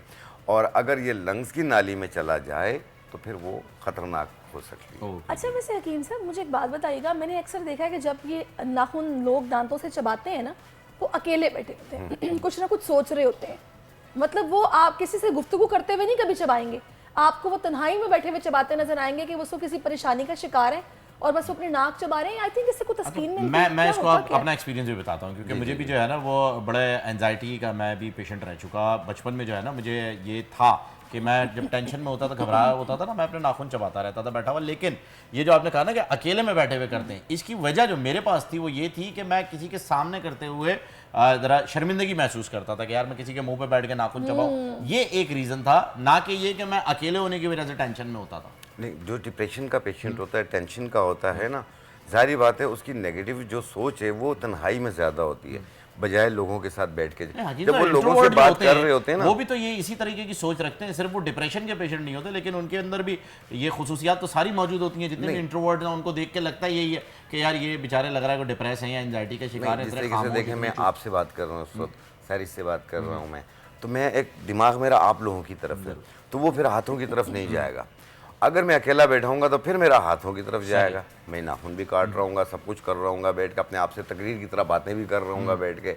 बाद लोग ऐसे होते हैं कि वो समझते हैं कि मैं खाली बैठा हुआ हूँ, लेकिन वो अपने दिल में, अपने दिमाग में, उनका दिमाग इस कदर चल रहा होता है कि वो उसके हाथ भी चल रहे होते हैं, वो बातें कर रहा होता है अपने आप से, लेकिन देखने वाला कहता है लेकिन खुद को नहीं पता होता। अच्छा, मैं ये चाहूंगी कि हम इस प्रॉब्लम को थोड़ा डिप्रेशन के साथ भी जोड़ें। जी हाँ। तो मुझे ये बताएगा, मैंने अक्सर जो डिप्रेशन का शिकार पेशेंट्स होते हैं उनको ये ऑब्जर्व किया है कि वो एक तो बात बहुत कम करते हैं, आप उनसे बात करें वो कहीं खोए होते हैं, मतलब उनकी नज़रें भले आपकी तरफ होंगी, दिमाग उनका कहीं और होगा, वो तन्हाई में बहुत ज़्यादा सोचते हैं। इसका कोई ऐसा हल है जो कि आप डेली रूटीन में शामिल करें तो आप कुछ अपनी आदतों को तब्दील करने से इस बीमारी से निकल सकें? देखें, डिप्रेशन, टेंशन, एंजाइटी और नेगेटिव सोचना, या अपने आप से बातें करना और बातों बातों में अपने अंदर खो जाना, फिर घबराहट, बेचैनी बताना, किसी चीज़ में मुतमईन नहीं होना, और इस यहाँ गर्दन के पीछे की जगह से खिंचाव महसूस होता है। यानी ये है कि डिप्रेशन का, एंजाइटी का खिंचाव ऐसा होता है कि फिर दिल की धड़कन भी तेज़ हो जाती है। और ये है कि अगर उसके पास बाज़ लोग ऐसे होते हैं वो खौफजदा रहने लग जाते हैं, उन्हें डर खौफ भी बैठ जाता बिल्कुल ऐसा ही है। ठीक है ना। उनके साथ 10 फौज के जर्नैल भी खड़े कर देना तब भी वो डरता रहेगा बैठ ना, क्राउड से डर लगने लगता है, हर लिफ्ट चीज़ में से, डर लगने लगता हर है, चीज़ जहाज में, में डर लगने लगता है, ऊंचाई में जाने से डरेगा वो। बिल्कुल हर ठीक तरह है? का फेयर होता है, घर में फोबिया बैठे होता बैठे है। डर खौफ महसूस होना शुरू होगा। सरिश, आपने देखा कि यही वजह है जो जिस तरीके से ये अफगानी गैर कानूनी तरीके से बॉर्डर क्रॉस करके आते हैं और दहशतगर्दी में जो है इन्वॉल्व हो जाते हैं, तो पाकिस्तान में भी यही मुहिम चली है और अब महज 21 रोज़ जो है वो इनके पास मोहलत रह गई है। जो गैर कानूनी तरीके से अफगानी यहाँ पर मौजूद हैं वो अपने अपने वतन लौट सकते हैं, क्योंकि हुकूमत पाकिस्तान ने उन्हें 1 नवंबर तक आज़ादाना तरीके से पाकिस्तान की हदूद से बाहर निकल जाने की खुली छूट दे दी है। लेकिन इसके बाद अगर वो नहीं जाते तो क्रैकडाउन होगा, बिल्कुल होगा, कार्रवाई की जाएगी। और इस वक्त मुल्क में कहीं भी किसी भी गैर मुल्की के खिलाफ कोई क्रैकडाउन जो है वो हो सकता है। ब्रिगेडियर रिटायर्ड वकार हसन साहब हमें ज्वाइन कर चुके हैं, उनसे इस सिलसिले में बात करते हैं। अस्सलाम वालेकुम ब्रिगेडियर साहब, वेलकम टू द शो। जी वालेकुम अस्सलाम। सर, सबसे पहले तो ये बताइएगा, ये जो दहशतगर्द अभी पकड़े जा रहे हैं, अफगानी दहशतगर्द, और ये इन्वॉल्व भी हैं, किस तरीके से बॉर्डर क्रॉस करके आते हैं, पूरी प्लानिंग इन्होंने बताई। कर्क में हमले, गैस पाइपलाइन पे जो हमला हुआ उसकी भी डिटेल सारी इन्होंने बताई है। तो ये जो अब 21 दिन का जो वक्त रह गया है, 1 नवंबर तक का जो वक्त इन्हें दिया गया है, इस वक्त के बाद इनके खिलाफ कोई कड़ा एक्शन लिया जाएगा? जी, स्टेट तो बड़ी क्लियर है और इस पे थोड़ी सी बात कर लेते हैं कि जो अभी एविडेंस आया है, इनके बयानात बिल्कुल सामने आगे। इसमें अफगान गवर्नमेंट के साथ इस साल 3 दफा ये एविडेंस शेयर किया जा चुका है, जिसमें डोजियर्स हैं, जिसमें वीडियोज हैं, और हर दफा डिनाई कर, डिस्पाइट कि इनकी लीडरशिप ने फतवे दिए हुए कि जी अफगानिस्तान के बाहर कोई जाके नहीं लड़ेगा और दहशतगर्दी नहीं होगी, लेकिन एज ए लीवरेज ये बिल्कुल इस्तेमाल करते हैं या आंख बंद कर लेते हैं, because they have some political objectives कि मोस्ट प्रॉब्ली जो बॉर्डरिंग रीजन उसमें अपना कोई असर रसूख बढ़ाया जाए और पाकिस्तान से कंसेशन नहीं, which is very very unfortunate. अभी जो मैयर्स दिए जा रहे हैं, I think part of comprehensive national security strategy है। एक तो ये है कि टेररिज्म को हमने लड़ना है इन एनी केस, और जिस तरह I think military leadership, political leadership ने डिसीजन लिया है कि हमने इसको बिल्कुल जड़ से खत्म करना है। और कल हमारी शहादतें हुई, हमारे एक मेजर शहीद हुए, सरगोदा के 7 जवान शहीद हुए, so they are basically fighting for us. दूसरा ये है कि क्रॉस द बॉर्डर जो है इसको इंश्योर करना है। अच्छा, मैं चाहूंगी ब्रिगेडियर साहब सिर्फ एक बात और आप बता दीजिएगा कि ये हमारे लिए तो मजबूरी बन गया है, जाहिर है इनको निकाले बगैर तो मुमकिन ही नहीं कि गुजारा हो, जबकि सबूत भी मिल गए हैं और कंक्रीट सबूत है, शवाहिद के साथ बात होगी। जब तालिबान की हुकूमत आई तो लगा था कि चीज़ें अब कुछ बेहतर होंगी, लेकिन जिस तरह से कन्फेशन बाकायदा आ गया है, इनसे बात अब किस तरीके से होनी चाहिए? आई थिंक स्टेट का जो है ना, आई थिंक मैसेज बड़ा क्लियर है। Actually Pakistan now started behaving like a state. हम भी बड़े सॉफ्ट रहे, जिसकी जो मर्जी। अभी अगर आप फिगर्स आपको बताऊं, इसमें ऑलमोस्ट 50 लाख हो चुकी है, जिसमें 30 लाख हम मानते हैं कि लीगल है। जो 17.5 लाख जो इधर आए हुए हैं, ये ट्रांजिट में भी थे, इनको अमेरिका और यूरोप ने एब्जॉर्ब करना था कुछ 6 लाख को। और जिस स्पीड पे चल रही है रिपीट उधर जो उनको इंडक्शन है, वो तो 10 साल और लग जाएंगे। तो सारा लोड पाकिस्तान पे फेंक के इंटरनेशनल कम्युनिटी भी यहाँ से निकल गई। तो इसी तरह ठीक अफगानिस्तान है। को हमारा मैसेज है कि अपने हालात ठीक करें। सही कह रहे हैं आप, खिलाफ इनसे खत्म बात करें। होनी चाहिए कि अपने हालात ठीक करें। आपकी सरजमीन दहशतगर्दी के लिए इस्तेमाल नहीं होनी चाहिए। बहुत शुक्रिया आपका वकार साहब, आपने अपना कीमती वक्त हमें दिया। और अब आ जाते हैं वापस उसी इशू पर जिस पर हम बात कर रहे थे, मसला डिप्रेशन का, अच्छा, नाखून मेरे चबाने ख्याल में का। हकीम साहब के पास एक रेमेडी भी तैयार है। ये किस चीज़ की रेमेडी है हकीम साहब? ये रेमेडी है एंजाइटी, डिप्रेशन, टेंशन, घबराहट, फिर बेचैनी, मसला ही हल हो दिमाग गया। का हम चलना, इतनी जो चीजें बातें कर रहे सोचना, हैं उसका हल सामने रखा है। वहम करना, नेगेटिव सोचना, किसी चीज़ में मुतमईन नहीं होना, चीज़ें भूल जाना। इंशाल्लाह ये 3 चीज़ें अपने घर पे बनाइए, अपनी मुश्किल को आसान कीजिए। इसमें जो सबसे पहली चीज़ है ये है कमल गट्टा। ये बिल्कुल काले काले बीज हैं, कमल गट्टा। अच्छा, कमल ठीक है, इसको तोड़ेंगे, इसमें वाइट कलर का मगज़ निकलेगा। ये इसका 100 ग्राम आप इसका वेट ले लीजिए और 100 ग्राम ये मगज़ फिंदक, ये बादाम की तरह होते हैं, ये देख लीजिए। मगज़ फिंदक। अच्छा, फिंदक जो है वो अरबी में होटल को कहते अच्छा, हैं। हेजलनट की तरह का लग रहा है। हेजलनट नहीं होता? जी हाँ, सर अरबी में इसको होटल तोड़ेंगे, इसमें से भी मगज़ निकलेगा जैसे बादाम में से निकलता है। अच्छा। मगज़ फिंदक, मगज़ कमल गट्टा और ये मगज़ बिनोला, ये कपास के बीज होते हैं। और ये तीनों चीज़ें 100-100 ग्राम लेके मिला के बारीक पाउडर बना लें। 1 चाय वाली चम्मच सुबह, 1 चाय वाली चम्मच शाम। जब प्रॉब्लम में बेहतरी आ जाए तो फिर सिर्फ शाम में एक टाइम इस्तेमाल करें। आप देखिएगा टेंशन, डिप्रेशन, ये भी चीज़ दूर हो जाएगी। दूसरा, आपकी नींद भी बेहतर हो जाएगी। अच्छा, दोबारा बताइएगा इसके इस्तेमाल का तरीका ज़रा दोबारा बताइए। देखिए, मगज़ कमल गट्टा, मगज़ फिंदक और मगज़ बिनोला, ये तीनों 100-100 ग्राम लेके मिक्स करके पाउडर बनाएं। 1 चाय वाली चम्मच सुबह नाश्ते के बाद, 1 चाय वाली चम्मच रात किसी खाने भी के चीज बाद, के साथ 1 गिलास दूध में मिला के ले लें, मुंह में डाल के ऊपर दूध पी लें या पानी पी लें, कोई हर्ज नहीं। आप देखें आपकी तकलीफ में बेहतरी आ गई है, आप इसे एक टाइम कर दें। ठीक। कुछ अरसा यूज़ कर लें, महीना 2 महीना यूज़ कर लें, उसके बाद जब ठीक हो जाए आप इसे छोड़। अच्छा, अब मुझे ये बताइएगा हकीम साहब, अक्सर अब उनके मौसम चेंज हो रहा है, आगे ड्राइनेस है, सर्दी आ रही है।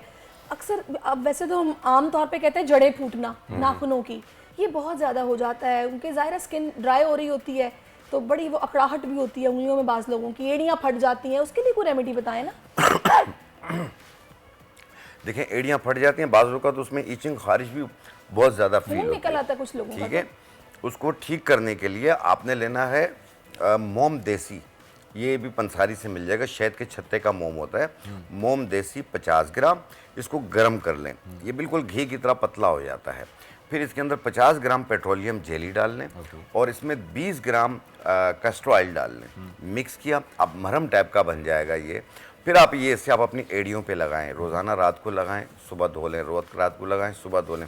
10-12 दिन में ऐसी एड़ियाँ हो जाएंगी जैसे कभी फटी ही नहीं थी। जबरदस्त। हकीम साहब, ये मोम का आपने बताया शहद के छत्ते का होता है। शहद के छत्ते का ये मोम चिपचिपा तो नहीं होता? नहीं, ये वैक्स भी कहते होते हैं इसे। ये पंसारियों के पास मिल जाती है। सही।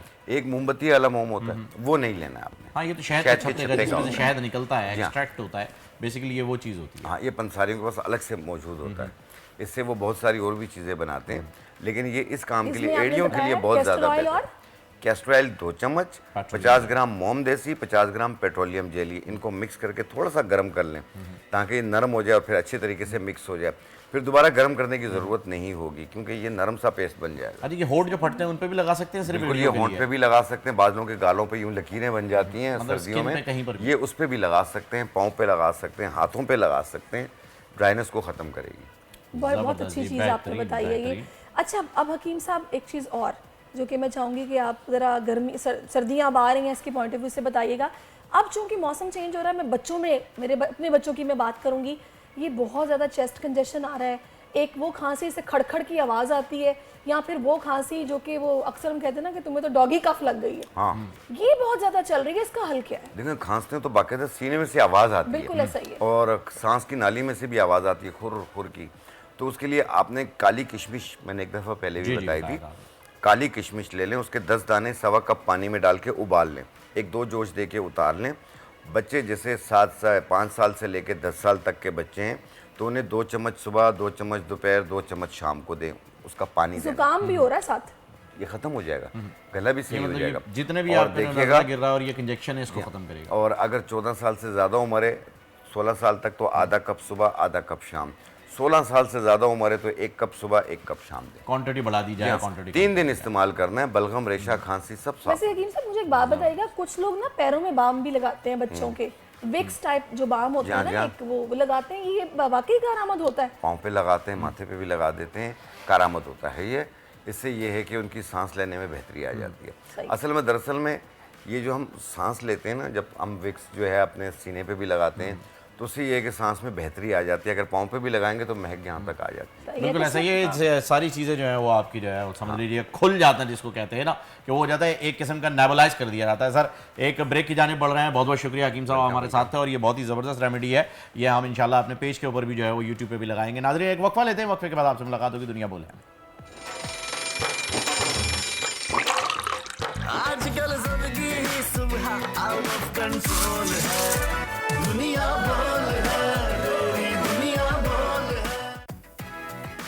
वेलकम बैक नाजरीन, और अब हम कुछ बात करेंगे। आज वर्ल्ड मेंटल हेल्थ डे है, यानी कि जो दिमागी सेहत है उसका आलमी दिन मनाया जा रहा है। आज 10 अक्टूबर है और आज के दिन की मुनासिबत से चौंका देने वाले अदाद-ओ-शुमार है, माजरत चाहूँगी, गला थोड़ा सा मेरा भी ख़राब हो रहा है। तो आपको बताते हैं कि पाकिस्तान में से हर 3 में से एक शख्स दिमागी आर्जे का शिकार है। कोई मामूली बात नहीं है, मगर हकीकत यही है कि पाकिस्तान का शुमार उन ममालिक में होता है जहाँ दिमागी आर्जे के शिकार अफराद की तादाद इंतहाई खतरनाक हद तक बढ़ चुकी है। फ़हीम बिल्कुल ऐसा ही है जी, और हर 3 में से एक मर्द या औरत साइकोलॉजिकल प्रॉब्लम का शिकार है। नाजरीन एक मोहतात अंदाजे के मुताबिक पाकिस्तान में भी 5 करोड़ अफराद जहनी अमराज का शिकार हैं, और इसी पर मज़ीद बात होगी। और हमारे साथ मौजूद हैं माइंड साइंस के एक्सपर्ट हैं डॉक्टर मोइज़ हुसैन साहब, उन्हें वेलकम करते हैं शो में। अस्सलाम वालेकुम डॉक्टर साहब। वालेकुम अस्सलाम जी।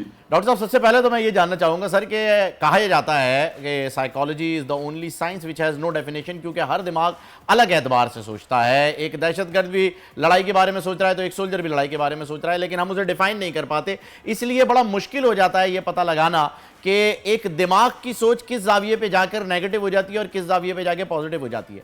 सबसे पहले तो मैं ये जानना चाहूँगा सर आपसे कि जो इतनी बड़ी तादाद हर 3 में से एक के बारे में बताई जा रही है कि साइकोलॉजिकल बीमारी का शिकार है, तो एक चीज़ ये क्लियर कर दीजिएगा सर कि हर मेंटल बीमारी जो है वो आपको पागलपन नहीं होती है। ये एक आम तासुर दिया जाता है कि अगर आप किसी साइकेट्रिक के पास जा रहे हैं, किसी सेशन के लिए जा रहे हैं, तो लोग आपको जज करना शुरू कर देते हैं कि आप कोई मेंटल पेशेंट है क्या। ये तासुर जरा मुझे बता दीजिएगा कितने हद तक गलत है। बिस्मिल्लाहिर्रहमानिर्रहीम जी, देखिए ये जो आदाद शुमार आपके पास है ये ऑफिशियल है। हर आदमी जो बीमार होता है जहनी तौर पे वो साइकेट्रिस्ट के पास नहीं जाता, और जहाँ से ये आदाद शुमार मिलते हैं वो भी गवर्नमेंट जो इदारे हैं, जो हॉस्पिटल है वहाँ से मिलते हैं, प्राइवेट से आपको नहीं मिलते। जो लोग हमारे पास आते हैं और जो हमने पिछले 20 साल में पाकिस्तान के इक़दार का और इखलाक का बेड़ा गर्क होते देखा है, इंसाफ का बेड़ा गर्क होते देखा है, जुल्म बढ़ते देखा है, तो मेरा अंदाजा ये है कि पाकिस्तान में 70% से ज्यादा लोग मुख्तलिफ किस्म के जहनी अमराज में मुब्तला है। उसमें सीवियर, मॉडरेट और माइल्ड 3 कैटेगरी होती है। अब आपका सवाल ये कि जी लोग जो है अगर जहनी अमराज में मुब्तला हो तो पागल तो नहीं होते, लोग साइकाइट्रिस्ट के पास जाते हैं तो एक टैबू है कि जी नहीं जाना चाहिए, तुम पागल हो। ये मसला हमारे इल्म की कमी है, तालीम की कमी और शऊर की कमी है। जिस तरह पेट में दर्द होता है, सर में दर्द होता है, डॉक्टर के पास जाते हैं, वो आपको पेट के दर्द या सर के दर्द के लिए किसी और बीमारी के लिए आपका इलाज करता है। तो इंसानी जहन जो है वो पूरे जिस्म को कंट्रोल करता है। आपकी जिंदगी को जो कंट्रोल करता है वो आपका जहन है। अगर उसमें खराबी हो जाए किसी किस्म की, चाहे वो माइल्ड हो, मामूली हो, ज्यादा हो, वो आपकी पूरी जिंदगी को ना सिर्फ दबाव बर्बाद करता है बल्कि आपके रिश्तों को बर्बाद करता है। तो ये टैबू हमारे मुल्क में है। बाहर भी इसको श्रिंक कहते हैं। अगर कोई जाता है साइकाइट्रिस्ट के पास तो अंग्रेज कहते हैं यार तुम अब श्रिंक के पास गए हो। वो टैबू अभी भी मगर उतना नहीं है। यहाँ पे सबसे बड़ी मजबूरी है, हमारे पास लोग आते हैं कि जी मैं साइकाइट्रिस्ट के पास गया था, उसने दवाई दी, वो तो सुला देती। अरे भाई सुलाना ही तो मकसद है। अगर तुम ना सोओगे, अगर तुम्हारे जहन में सुकून नहीं होगा तो तुम्हारे ब्रेन में जो केमिकल का इम्बैलेंस है वो बढ़ता जाएगा और आगे जाके इसका इलाज नहीं होगा। तो कोशिश तो कर रहे हैं, डॉक्टर्स भी कर रहे हैं, मेरे ख्याल में बहुत सारी एनजीओ भी कर रहे हैं। डॉक्टर साहब मुझे ये बताइएगा कि ये जो अभी हम फहरिस्त में खतरनाक हद तक केसेस पाकिस्तान में रिपोर्ट हो रहे हैं, इसके पीछे फैक्टर्स आप क्या समझते हैं? क्या वजूहात है जिसकी बिना पर पाकिस्तानी साइकोलॉजिकल प्रॉब्लम्स का शिकार हो रहे हैं? क्योंकि मैं देख रही हूँ कुछ ड्रामे भी इस हवाले से बन रहे हैं जिसमें जनाब हम ये देखते हैं कि जी अना किसी का बड़ा मसला है, मैं किसी में बहुत ज़्यादा है, तो उसको बार बार ये मशवरा दिया जाता है किसी साइकेट्रिस्ट को दिखाओ, तुम्हें कोई ऐसी मेडिसिन रिकमेंड करे कि तुम्हें मेंटली थोड़ा सा कुछ सुकून आए या फिर तुम इस फेज से निकलो। ये क्या, इसके पीछे क्या वजूहात क्या है? देखिए जी, वजूहात हम अपने मुल्क पाकिस्तान की बात करें, दुनिया में वजूहात और है, पाकिस्तान में वजूहात और है। पहली चीज ये कि अगर एक कोर्ट में केस जाता है तो 20-20 साल तक, 30-30 साल तक उसका फैसला नहीं होता। वो शख्स जब हर महीने तारीख मिलती रहती है और वो एक वक्त आता है जब वो स्ट्रेस में इतना मुब्तला हो जाता है कि उसके जहनी तनाव जो इतना बढ़ जाता है कि वो जहनी तवाज़ुन जो है वो बिगड़ना शुरू होता है। इसी तरह भूख, इफलास, बेईमानी, मिलावट, मेरिट के ऊपर नौकरी ना मिलना, मेरिट के ऊपर काम ना मिलना, ये तमाम चीजें जो इसको हम अगर एक ब्रॉडर पर्सपेक्टिव में देखें तो नाइंसाफी कहते हैं इसको।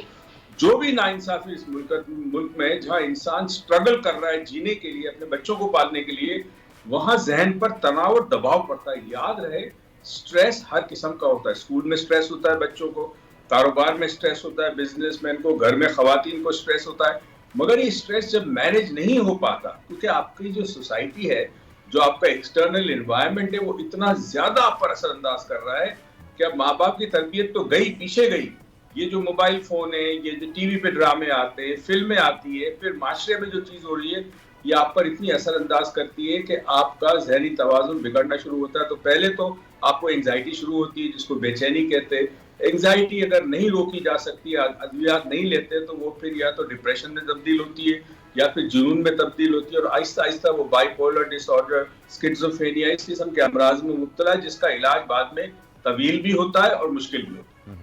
सही कह रहे हैं। अच्छा डॉक्टर साहब, मुझे ये बताइएगा, आपने भी जिक्र किया कि जी हमारे माशरे में इतने मसाइल हैं, इस वजह से ये हो जाता है। मैं बहुत सारे ऐसे लोगों को जानता हूँ, बेतहाशा ऐसे लोगों को जानता हूँ जो ये कहते हैं कि जी हमारे मुल्क में रहना सबसे ज़्यादा आसान है बनिस्बत इसके कि आप किसी और मुल्क में रहें। यानी आपने यहाँ सिग्नल के ऊपर नहीं रुक गए, नहीं रुके, बड़ा इजी है। सिगरेट पी लिया आपने, बर्ड्स फेंक दिए कहीं पर भी। आप एक स्टेट ऑफ माइंड की बात हो रही है इस वक्त। हम ये बात नहीं कर रहे क्या सही है और क्या गलत है, लेकिन बहुत सारे ऐसे इन्वायरमेंट के साथ जब वो यहाँ पर रहते हैं और उसके बावजूद भी बहुत सी ऐसी चीज़ें हैं जो वजूहात बनती हैं आपके मेंटल डिसऑर्डर की, हम ये चाह रहे हैं कि उसे हाईलाइट किया जाए। जैसे अभी सहरिश ने जिक्र किया कि ड्रामों में बहुत सारी चीज़ें दिखाई जाती हैं, ड्रामों में ऐसी बेतहाशा चीज़ें दिखाई जा रही हैं जो कि नहीं दिखानी चाहिए मेरे मुताबिक जो है, क्योंकि आप लोगों को वो सोचने में मजबूर कर रहे हैं जो वो नहीं सोचना चाह रहे। ऐसे केसेस आप उन्हें बता रहे हैं, ऐसे रिश्तों के बीच में आप गंदगी पैदा कर रहे हैं जो कि नहीं होती थी लेकिन अब होने लगी है। यानी एक स्टेट ऑफ माइंड डेवलप हो चुका है, एक मेंटल सिकनेस डेवलप हो चुकी है जो इंटरनेशनली है। सर, उसको किस तरीके से हम कैटर करेंगे? देखिए जी, बाहर मुल्कों के रीजंस और हैं, वहां पे डिसिप्लिन है। जब डिसिप्लिन होता है तो इंसान कई जगह मजबूर पाता है अपने आप को। वो लॉ के कानून के अंदर फंसा होता है, सिस्टम का एक हिस्सा होता है। जैसे अगर आप अमेरिका में रहना चाहते हो तो आपको सिस्टम का हिस्सा बनना पड़ता है। हर साल आपको टाइम पे टैक्स देना पड़ता है। हर साल आप हर चीज जो बिजनेस करते हैं, जो भी करते हैं, कारोबार करते हैं या जॉब करते हैं, उसमें आपको तमाम चीजें शो करनी पड़ती है। तो वहाँ का स्ट्रेस जो है वो बेसिकली है कि वहाँ हर इंसान लोनली है, तो वहाँ डिप्रेशन ज्यादा होता है और वहाँ ड्रग और एल्कोहल यूज की वजह से फिर इंसान जहनी अमराज में मुब्तला होता है। यहाँ पे लोनलीनेस नहीं है, यहाँ पे तन्हाई नहीं है, यहाँ तो इतने लोग आपके घर में आएंगे कि आप परेशान हो जाएंगे। यहाँ के मसाइल के रीजन डेफिनेटली ये जरूर कहूंगा मैं कि यहाँ चूंकि इंसान बेरहमी का मुरतब करता है, इंसान जो है वो आजाद अपने आप को समझता है, जो चाहे कर ले, कोई नहीं बोलने वाला। ये भी इंसान के अंदर तकब्बुर, ईगो बढ़ाता है, क्योंकि जब कोई डिसिप्लिन ना हो, जब कोई रोकने वाला ना हो उसको, तो उसका दिमाग खराब होता है। तो ये बात बिल्कुल सही है कि जो कुछ आजकल सोशल मीडिया, इलेक्ट्रॉनिक मीडिया, इन जगहों पर आता है वो इंसान के जहन साजी करता है। जब जहन साजी होती है तो आप बहुत सारे हराम को हलाल समझने लगते हैं, बहुत सारी चीजों नामुमकिन को मुमकिन समझने लगते हैं। आप ये भी समझने लगते हैं कि भाई ये करना है। तो देखिए, जब कोई ड्रामा देखता है ना, उसके लिए वो ड्रामा नहीं है, वो हकीकत है। वो जज्ब हो जाता है उस ड्रामे में और उसको अपने ऊपर हावी कर लेता है और वो सोच उसकी तब्दील होना शुरू होती है कि अगर ये औरत ये काम कर रही है, ये मर्द ये काम कर रहा है, तो इसका मतलब ये जायज है, मैं भी कर सकता हूँ। तो ये फिर एक अलग चीज है, इसमें तकब्बुर बढ़ता है, मैं बढ़ती है, इंसान का ईगो बढ़ता है। और इसका सबसे बड़ी मिसाल मैं आपको दूं, आप अगर एक सड़क पे खड़े या किनारे पे खड़े, एक गाड़ी आती है, उस गाड़ी में से एक बंदा उतरता है, उसके पीछे एक डबल कैबिन है, उसमें से 4 बंदे क्लैशनिकोव लेके उतरते हैं। अब वो जो बंदा जो गाड़ी से उतरा है, वो ना सरकारी अफसर है, ना जज है, ना कुछ है, उसको जरूरत नहीं है प्रोटोकॉल की, ना उसको जरूरत है सिक्योरिटी, लेकिन पैसा इतना है कि उस पैसे का रोब जमा रहा है कि 4 बंदे उसके उतरते हैं गाड़ी में से। अब आप देख के आप मारूम हो जाते हैं। अब आपके जहन में क्या आता है, यार मैं भी कभी ऐसा बनूं तो मेरे साथ भी 4 गार्ड हो, मैं भी प्राडो में जाऊं, मैं भी लैंड क्रूजर में जाऊं। ये आपकी जहन साजी हो रही है। तो ये आपके मुल्क में जितना होता रहेगा, इतना एक आदमी अपने बिल्कुल आप को आपने बेबस बड़ी पाएगा, अच्छी मजबूर तरफ पाएगा। निशानदही की है डॉक्टर मोइज। अच्छा मुझे ये बताइएगा डॉक्टर साहब, ये ठीक है कि तमाम फैक्टर्स हैं, जहन साजी हो रही है, जो चीज़ें हमें दिख रही हैं ऐसा होना नहीं चाहिए, डिसिप्लिन लाइफ में होना चाहिए, बहुत कुछ है जो कि होना चाहिए नहीं हो रहा। मैं चाहूँगी थोड़ा सा आप पाकिस्तानियों को गाइड करें कि क्या सिम्टम्स हैं कि आप साइकोलॉजिकल प्रॉब्लम्स की तरफ जा रहे हैं, वो सिम्टम्स हमारे लिए कब अलार्मिंग होंगे, हमें इसका इंतज़ार नहीं करना, हमें इससे पहले उसका हल निकालना है, डॉक्टर के पास जाना है या ज़ाती तौर पर अपनी कुछ आदत को तब्दील करना है, सोचने को अंदाज को तब्दील करना है, प्रॉब्लम्स जो हम फेस कर रहे हैं उससे आप वाकिफ़ हैं, क्या बताएंगे कैसे करें? देखिए, पहले तो मैं साइंस की बात करूंगा, क्या निशानियां होंगी। सबसे पहले देखें, सबसे ज्यादा प्रॉब्लम हमारे बच्चों में, तालिब इल्मों में बढ़ रहा है।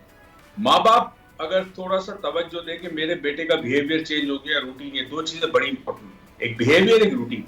लेट नाइट तक जागता रहता है, सुबह देर से उठता है, खामोश तबीयत हो गया है, बातें नहीं करते, खाना कम खा रहा है, खाना ज्यादा खा रहा है, बात बात पे गुस्सा कर रहा है, बातों का जवाब नहीं दे रहा, कम्युनिकेशन नहीं कर रहा, अपने सोशल लाइफ से दूर हो गया, ये वो अलार्म होता है जिसके बाद आपको अब तवज्जो देनी है कि भाई कोई मसला है बच्चे के साथ। ये साइंस है। अब इसका तरीका क्या है इसको ठीक करने का? चंद चीजें बड़ी इंपॉर्टेंट है। एक, नंबर 1, सोशल लाइफ बढ़ाएं अपनी। अगर आपको स्ट्रेस है, आपको टेंशन है, आपको डिप्रेशन है, आप अपने दोस्तों में जाएं, दोस्तों को घर पे बुलाएं, कोशिश करें किसी तरह आप अपने माहौल से बाहर निकलकर कुछ वक्त बाहर गुजारें, पार्क में जाके वॉक करें, सुबह सवेरे जल्दी उठने की कोशिश करें, टीवी या वीडियो पे ऐसी चीजें ना देखें जो आपको मजीद डिप्रेस करे, और मोस्ट इंपॉर्टेंट ऑफ ऑल, किसी से शेयर करें। देखिए, दुख जब इंसान के अंदर होता है और वो किसी से शेयर नहीं करता तो वो बढ़ता जाता है। एक कमाल की चीज रब ने की है, इंसानी जहन में एक खासियत है, खुशी बांटने से बढ़ती है, गम बांटने से कम होता है। दुरुस्त, ऐसा ये जी आपका दिल जो है वो हल्का हो जाता है, करे तो कम हो जाएगा जी। और ये सोशल होना, और फिर फाइनली आपने देखना है कि जी मुझे समझ नहीं आ रहा, मुझे उदासी छा रही है, मुझे रोना आ रहा है, मेरा काम में जी नहीं चाह रहा, मैं सुस्ती हो रही है, मैं फौरन डॉक्टर के पास जाऊं। डॉक्टर आपको अद्वियात देगा। देखिए, अद्वियात की भी डिपेंड करता है कितनी सिवियरिटी केस है ना। अमूमन 4-6 महीने के बाद डॉक्टर टेपर ऑफ करके दवाई खत्म कर देता है। कुछ केसेस में 2-3 साल तक चलती है, साथ साथ साइकोथेरेपी चलती है, तो इवेंचुअली इंसान बाहर आ जाता है। लेकिन अगर आप नहीं करेंगे इलाज तो फिर एक वक्त आता है जब ये मुश्किल हो जाता है। और इवेंचुअली एक जमाने में तो ECT लगती थी, बिजली के झटके लगते थे डिप्रेशन पेशेंट के लिए। आज अद्वियात ऐसी आ गई कि अब बिजली के झटकों की जरूरत नहीं है, तो इंशाल्लाह ठीक हो जाएंगे। इंशाल्लाह ठीक हो जाएंगे जी, बिल्कुल कोशिश अच्छी है। और डॉक्टर साहब, ये ज़रूरी है जो आपने अभी बात बताई कि जी अगर आपको लग रहा है कि आप ज़हनी तौर पर मुतमईन नहीं हैं, अकेले में रोना आ रहा है और जो निशानियां आपने बताई हैं, तो डॉक्टर से ज़रूर जो है वो किसी साइकेट्रिक से रब्ता करें। Thank you so much doctor Moiz, आप हमारे साथ थे। और ज़रूरी है कि अगर आप अपने अंदर कोई बदलाव फील करते हैं, क्योंकि ये बात सिर्फ आप जानते हैं या आपका रब जानता है, आपको ही मालूम है कि आप अपने अंदर कोई बदलाव कब महसूस कर रहे हैं, तो डॉक्टर के पास जाइए। ये कोई पागलपन नहीं है, ना ही अब बिजली के झटके दिए जा रहे हैं आपको। ज़रूरी है कि अपना ट्रीटमेंट शुरू करवाइए, क्योंकि आप खुद ही अपना इलाज कर सकते हैं। बिल्कुल। और मैं ये भी इसके साथ साथ कहना चाहूँगी कि प्लीज़ पढ़े लिखे लोगों से भी कुछ सीखें समझें, ना तो कोई बीमारी ऐसा जिस तरह की है कि जिस पर आपको पागल ही करार दे दिया जाए। ये तो जस्ट एक इलाज है जो कि डॉक्टर के पास जाने से चीज़ें ठीक हो जाएंगी। एनी हाउ अब आगे बढ़ते हैं, दुनिया से कुछ सितारों की दुनिया में चलते हैं। इरफान कामिल साहब इस वक्त हमें ज्वाइन कर चुके हैं। अस्सलाम वालेकुम इरफान साहब, वेलकम टू आवर शो। बहुत शुक्रिया आपके वक्त का। इरफान साहब, दूर से बैठे ही कि अभी भी आप हालात वाक़यात देख रहे हैं, तो ज़रा बताइए आजकल क्या चल रहा है, सितारों का अहवाल दीजिएगा। अच्छा, मैं इरफान साहब से पहले अगर आज के मैच के बारे में मैं पूछ लूँ, क्योंकि हमारी आवाम जो है वो इस वक्त इंतजार कर रही होगी मैच का, तो सर ज़रा आज के मैच का भी जो है वो बताइएगा कि क्या होने जा रहा है सितारों के हवाले से।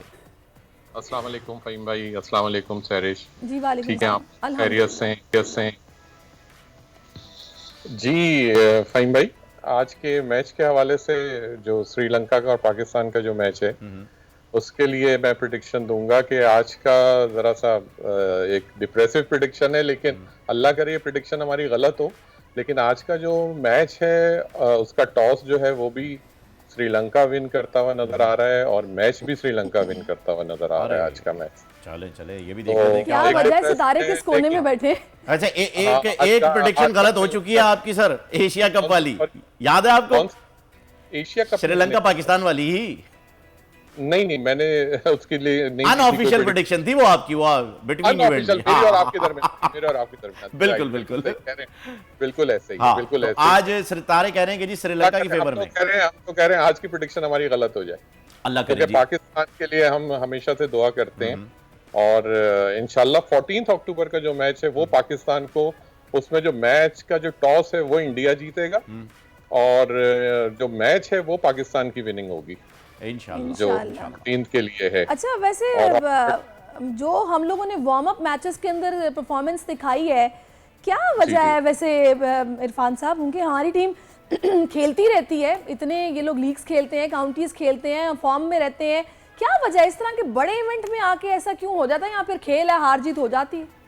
नहीं, ये हार जीत तो है, लेकिन आपको मैं बताऊं कि हर इंसान की जो पर्सनैलिटी है, जब हम एस्ट्रोलॉजिकली बात करते हैं, क्योंकि मैं इसको परफॉर्मेंस पे बात नहीं करूंगा, मैं एस्ट्रोलॉजिकली बात करूंगा कि जब हर इंसान की जिंदगी के अंदर अप एंड डाउन आते हैं, अच्छा बिल्कुल ऐसे ही आपके गेम्स के अंदर होता है, जब आपका एक टाइम होता है जो बहुत ही पीक के ऊपर होता है, जब वो टाइम आपका स्विंग कर रहा होता है बहुत ज्यादा, आप देखेंगे उसके अंदर आपको बहुत सारी कामयाबियां मिलनी शुरू होंगी।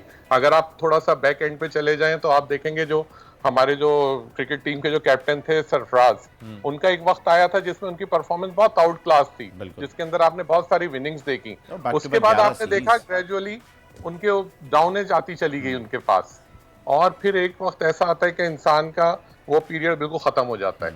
एग्जैक्टली ऐसे ही होता है। अभी इन दिनों हम क्योंकि दिनों के हिसाब से बात कर रहे होते हैं, हम वक्त के हिसाब से बात कर रहे होते हैं, इन दिनों जो चीजें हैं वो पाकिस्तान को फेवर कर रही हैं। अगर ये कोई और थोड़ा सा टाइम होता तो मैं यकीनन उस पे, अगर नेगेटिव होता तो नेगेटिव सजेस्ट करता, अगर वो पॉजिटिव होता तो पॉजिटिव। अभी इस वक्त पॉजिटिव है तो नेचुरली हम कहेंगे इस वक्त इनकी परफॉर्मेंस आपको अच्छी देखने को मिलेगी। वो जो एशियन गेम्स वाले जो चल रहा था टाइम, वहां पे टाइम स्लॉट चेंज हो गई।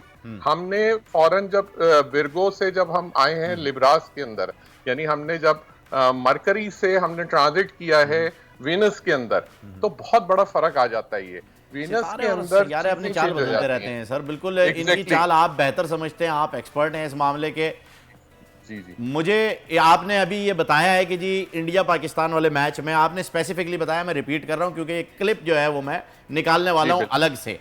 आपने बताया जी टॉस जीत रहा है इंडिया और मैच जीत रहा है पाकिस्तान इंशाल्लाह, ऐसा ही है। और आज की दोनों चीजें जो है श्रीलंका को फेवर कर रही हैं। आज की दोनों चीजें, टॉस और मैच श्रीलंका जीत रहा है, ये सितारे आपके इल्म की रोशनी में बता रहे। जी जी बिल्कुल, जब टॉस के लिए आके खड़े होंगे तो नेचुरली बाबर आजम होंगे और शनाका आके खड़े होंगे टॉस करने के लिए, तो नेचुरली आज का जो दिन है वो फेवर कर रहा है शनाका को। और जो इरफान साहब एक बात बताइएगा, ठीक है ये आपकी प्रेडिक्शन तो आ गई, ये जब सितारे या फिर जिस जगह पर बैठे होते हैं या फिर जब वक्त आपका, जाहिर है अप्स एंड डाउन्स होते हैं, आते रहते हैं, ये जो वक्त आपका अगर बुरा चल रहा है तो सितारों की दुनिया में कुछ इसकी रेमेडी भी होती होगी कि भाई आप इस वक्त को कुछ बेहतर करने के लिए, तब्दील करने के लिए कुछ कर सकते हैं, वो क्या है? बिल्कुल ऐसे ही होता है। देखें हम एक्चुअल क्या होता है कि किसी चीज के बुरा कुछ नहीं होता है, पहले तो ये मैं बता दूं, लोग इस पे डिप्रेशन में चले जाते हैं, बुरा कुछ नहीं है। एक्चुअल क्या है कि हमें बिल्कुल उसी तरीके से चलना होता है जिस तरह हम अपनी जिंदगी के बहुत सारे फैसले करते हैं, उसमें हमारे पास चॉइसेस होती हैं। हम एक डॉक्टर के पास जाते हैं, हमें अगर किसी कार्डिक सर्जन को दिखाना है, कार्डियोलॉजिस्ट को दिखाना है, हम 4 कार्डियोलॉजिस्ट का पता करेंगे। हमें अपने बच्चे को स्कूल में एडमिट कराना है, हम 4 स्कूल्स का पता करेंगे। लेकिन हम जब अपनी जिंदगी की चीजों को जब चल रहे होते हैं और कहीं डिफिकल्टी आ रही होती है, हम किसी साहिब इल्म से मशवरा नहीं करते। हमें मशवरा करना चाहिए, इसमें कोई बुराई नहीं है, मशवरा सुन्नत है। मशवरा करके आप आगे चलेंगे, यकीनन आपको कोई ना कोई एक अच्छा रास्ता सुझाई देगा। तो सिर्फ डिपेंड ये करता है कि आपको इस वक्त के अंदर कोई ऐसा शख्स मिले जो आपको एक राइट डायरेक्शन दे सके, अदरवाइज तो नेचुरली फिर लोगों के लिए रॉन्ग डायरेक्शन कहते हैं कि गलत। सर वो डायरेक्शन क्या है, वो डायरेक्शन क्या है, किस तरीके से इन सितारों की चाल को जो है वो बेहतर किया जा सकता है? जी बिल्कुल, इसमें सबसे बेस्ट ये होता है कि जो टॉप ऑफ द लाइन जो चीज है, जिसके लिए कुरान ने कहा कि देखें सदका जो है ना वो परेशानी को खा जाता है, मुसीबत को खा जाता है। पहली चीज हर दिन के हिसाब से अब होता है कि ये हर इंसान का, लोग अमूमन कहते हैं हमने पैसा दे दिया सदका हो गया, हमने जी फला गोश्त दे दिया तो सदका हो गया, ऐसा नहीं है। हर दिन की एक अलग पोटेंसी है, हर दिन के हिसाब से सदका है। जिस तरह जब आप रिस्क, आपके फॉर एग्जांपल सैलरी आती है आपकी, आप एटीएम से ड्रॉ करते हैं जाके, या आपको कैश की सूरत में मिलती है, अगर आपको उसमें से एक पोर्शन निकाल दें तो वो हो गया आपकी कमाई का सदका। आप ग्रोसरी करने जाते हैं, आप जाके कोई सौदा सलफ लेते हैं, किसी जाके परचून की दुकान से चीजें खरीदते हैं, चावल लेते हैं, दालें लेते हैं, आपका अब उसमें से एक पोर्शन गरीबों के लिए पहले निकाल दें, ये सदका हो गया आपके उस रिस्क का। उसके बाद आ जाता है आपके जिस्म, आपकी बीमारियां। ये चीज है क्योंकि जिस्म आपका गोश्त से बना हुआ है। इसके लिए सबसे जो बेस्ट सदका होता है वो वही होता है कि हम कुछ भी एक अपनी, क्योंकि सदका बेसिकली नियत है, इसके अंदर कोई क्वांटिटी नहीं है, इसके अंदर कोई पैसा नहीं है, इसके अंदर कोई ये नहीं है कि जी फला बकरे करें तो जी फला गाय करें, ऐसा कुछ नहीं है। दिनों के हिसाब से अगर आप साथ बता देंगे ना तो बड़ा अच्छा हो जाएगा। जी, जैसे मंडे है, मंडे के दिन के हिसाब से मैं बताता हूँ आपको। मंडे को जो लोग, इसमें होता क्या है कि वो लोग जिनकी बर्थ 2 है, 20 है या 29 है, उन लोगों को मंडे के दिन सदका करना चाहिए किसी भी सफेद चीज का, जिसके अंदर दाल, जिसके अंदर आटा हो सकता है, आटा है, अंडे हैं। अच्छा, इसी तरीके से ट्यूसडे, मंगल का दिन जो लोग मंगल के दिन से हैं उनको चाहिए किसी भी डीप फ्राई चीज का, जो तली हुई चीजें होती है ना तेल में, वो जैसे समोसे हो गए, जैसे रोल हो गए, ये लें और ये सदका करें। लेकिन ये कौन लोग करेंगे? जिनकी पैदाइश है 9, 18, 27, ये वो करेंगे। इसी तरह फिर वेडनेसडे आ जाता है, बुध का जो दिन है वो रिलेट करता है मरकरी से। तो ये दिन होता है जो वेजिटेबल्स को अट्रैक्ट करता है, यानी मींस इस दिन आप जितना डोनेट करेंगे, सब्जी ग्रीनिश चीजों को डोनेट करेंगे, आपको इरफान भाई वक्त थोड़ा सा कम है, मैं चाहूंगा जरा क्विकली जो है वो आप पूरा हफ्ता कवर कर लें। तो ग्रीन चीज का हो गया वेडनेसडे। थर्सडे को आप येलो चीज का करें, जिसमें पीली दाल आ गई है, बेसन हो गया, चने हो गए। जुमे के दिन अगेन व्हाइट चीज का सदका है, ठीक हो गया। सैटरडे के दिन आपका किसी भी ब्लैक चीज का, जिसके अंदर काले चने हो सकते हैं, काले तिल हो सकते हैं। इतवार का दिन हो गया रेड कलर की चीज, क्योंकि सन से रिलेट कर रहा है ये दिन। तो अच्छा, रेड कलर के अंदर आप रेड मीट भी जो है वो सदका कर सकते हैं, मीट आ जाएगा। नॉट रेड मीट, नहीं, रेड मीट नहीं। इसके अंदर एक वाहिद चीज है जो कि चुकंदर है, जैसे बीट रूट कहते हैं आप। ओके जी, बिल्कुल जी, चुकंदर जा सकते। Thank you so much Irfan साहब, आप हमारे साथ थे और आपने पूरे हफ्ते की जो बता दी है। नाज़रीन, आपको पता चल गई होगी, आप यूट्यूब पर हमें स्क्रॉल करके भी जो है वो आप ये चेक कर सकते हैं कि पूरे हफ्ते में आपने क्या सदका करना है, क्योंकि सदका हर बुराई को खा जाता है। बहुत शुक्रिया इरफान साहब। इसके साथ ही नाज़रीन, मुझे और फहीम को इजाजत दीजिए। अपना बहुत ख्याल रखिए। अल्लाह हाफिज़।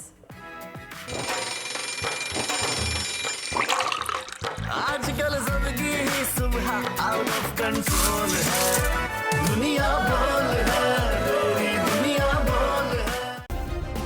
सब्सक्राइब करें और बेल दबाएं ताकि कोई खबर रह न जाए।